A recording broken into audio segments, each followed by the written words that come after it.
Good morning. Good morning. Good morning. Do you mind if we borrow some that table and No, scissors? you can do Take whatever you need. Candy Fowler, nice to meet you, sir. Good morning. Hi. We're all Flying Geeks. Very nice to meet you, Nelson. Yes. This is Kelsey here. I'm Rachel. Kelsey. Brody. Hi, Justin. And the necessary coach. Yeah, Coach Chairman, Coach Morgan. And the coach. All right. And Today we have a request for you guys. Is that okay? That's Yes. fine. All right. Our request is that you guys be our studio audience, Okay. for the Flying Geeks Weekly Robotics Hour. Okay.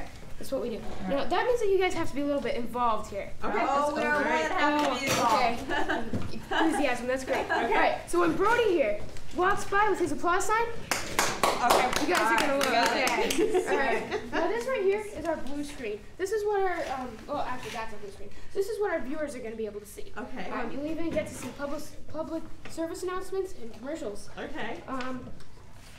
We are gonna be here with the Flying Geeks panel of experts. So we're gonna be interviewing them in the studio, and then after that we're gonna cut to a service announcement, and then we're going to be with the Flying Geeks in their lab. After that, we're gonna come back to the studio to wrap things up. Answer some stuff that you might not have known about, like oil spills and stuff like that. And if you could practice with Brody for a little while I get my stuff ready, Okay. Sure. we'll be Ready ready to to go. go. Okay. Great. And so Brody, can see you. This is a picture of our team, and Okay. then these are the slides that our viewers are going to be able to be seeing. Terrific. So there's that. for Great. you. Thank you. We're going live in 3, 2. Welcome back to another episode of the Flying Geeks Weekly Robotics Hour. Today we'll be discussing oil spills and the effects they have on the world around us. I'm Rachel, and I'm here with our panel of experts to talk about this problem. Thank you for coming. It's a pleasure. People have many different reasons for wanting to prevent oil spills. What's the Flying Geeks reason? Well, Rachel, oil spills affect the environment in many ways, but the Flying Geeks are most concerned about the animals that are hurt and killed. For instance, when a penguin gets oil on its feathers, it freezes to death because the oil keeps it from staying warm. There are almost 14,000 oil spills every year. Each can exceed over 2 million. That's pretty bad. What's being done currently to prevent these oil spills? Well, ships are being built with double hulls, so if a leak happens or a hole gets punched into the outer hull, the oil will stay in the ship and not get into the water. And when an oil spill does occur, booms are placed around the spill site to prevent oil from spreading further. Also, scientists are using bacteria and algae to help break up the oil.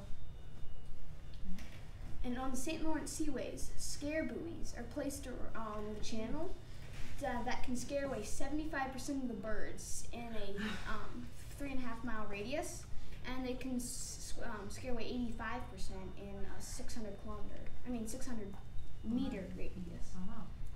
That's good, but how do these things protect the sea animals? Well, other than trying to contain the spills and keep the oil away from the animals, there's really nothing. That's why we at the Flying Geeks Laboratory developed some of our own solutions, one specifically to help the animals. Well, it's time for a commercial, but when we come back, we'll be joining the Flying Geek scientists in their laboratory.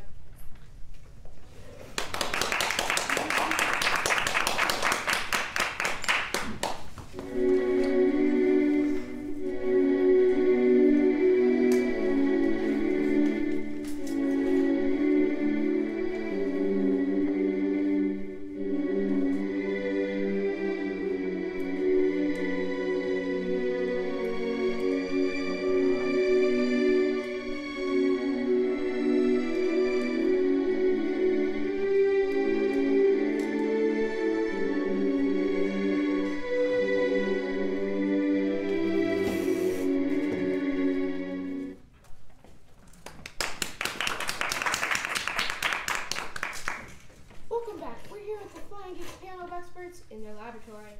We at the Flying Geeks Development Laboratories are developing methods to protect animals in the areas of oil spills at sea.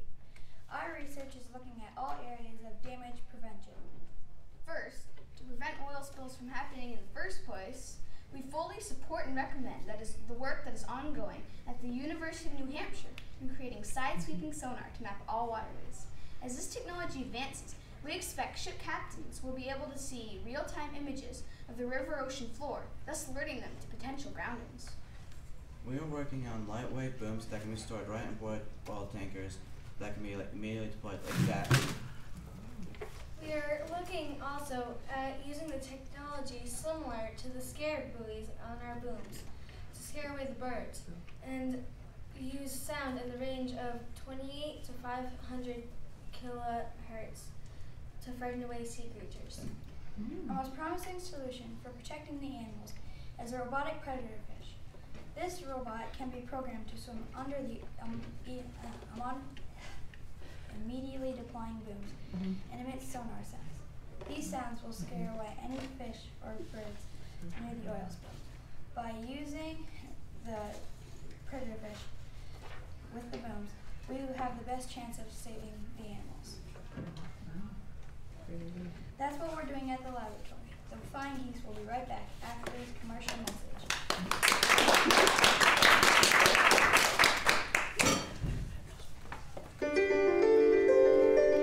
Can you hear me now?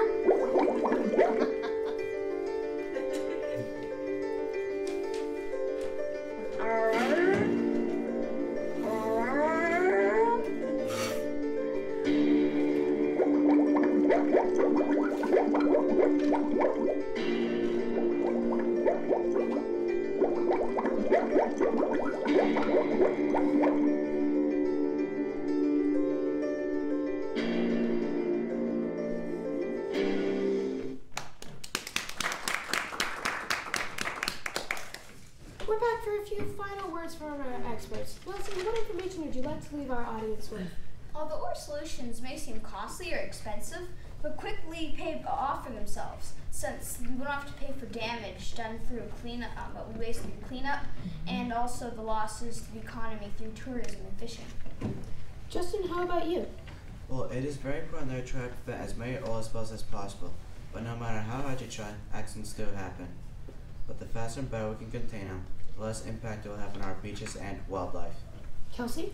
In addition to birds being hurt by having their feathers fouled, oil is toxic when ingested by seals, sea otters, walruses, and other animals.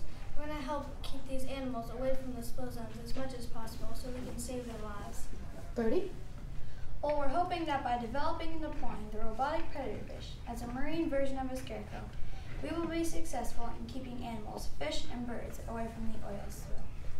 Birdie, is it true that after doing this research project, you've decided to become a marine biologist? That's correct. I want to become a marine biologist because I like penguins and I want to help keep penguins away from the oil. Also, I want to help keep our environment safe for future generations. And that's our show. I hope that next week you'll tune in for our next episode of the Weekly Robotics Hour. Maybe you'll learn something new. That's a wrap, guys.